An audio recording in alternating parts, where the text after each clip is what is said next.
Par ses actions, cette dictature, qui a atteint notre État depuis l'Est, a montré de la manière la plus évidente que le seul paradigme dans lequel la paix peut exister avec elle est sa prise de contrôle total du monde entier, et par conséquent, pour que l'ordre mondial existant survive, il doit se débarrasser complètement de cette gangrène qui est si soudainement apparue sur le corps du continent européen, ou bien s'y soumettre, c'est-à-dire périr à jamais.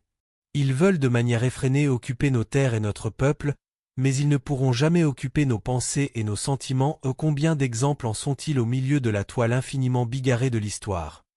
En commettant de telles actions, ils ne font qu'apporter encore plus d'instabilité à leur État, car ils exposent sa future chair à l'influence des soulèvements.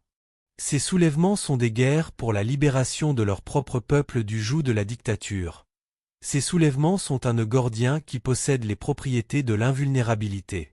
Quand leurs enfants s'adonnent à des jeux dans leurs jardins fleuris, nos enfants voient par les fenêtres des meurtres dans des espaces calcinés. Ils se baignent dans notre sang comme les anciens Juifs dans le Jourdain. Avec la forme de gouvernement actuel, avec ce genre de personnalité au pouvoir, ils ne deviendront jamais une partie du monde civilisé. Y appartenait-il auparavant? Votre sort est triste, mais il est encore plus lourd parce que dans vos entreprises vicieuses, vous utilisez une aide extérieure, vous incitez vos camarades au crime et à la chute, et ils sont tentés.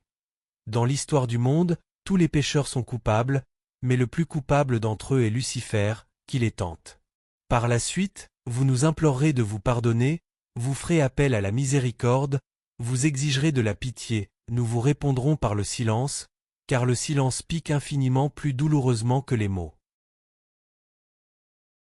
Du silence, vous ne savez pas à quoi vous attendre, du mauvais ou du bon, un verdict ou de la pitié, de la grossièreté et de la cruauté ou de la miséricorde.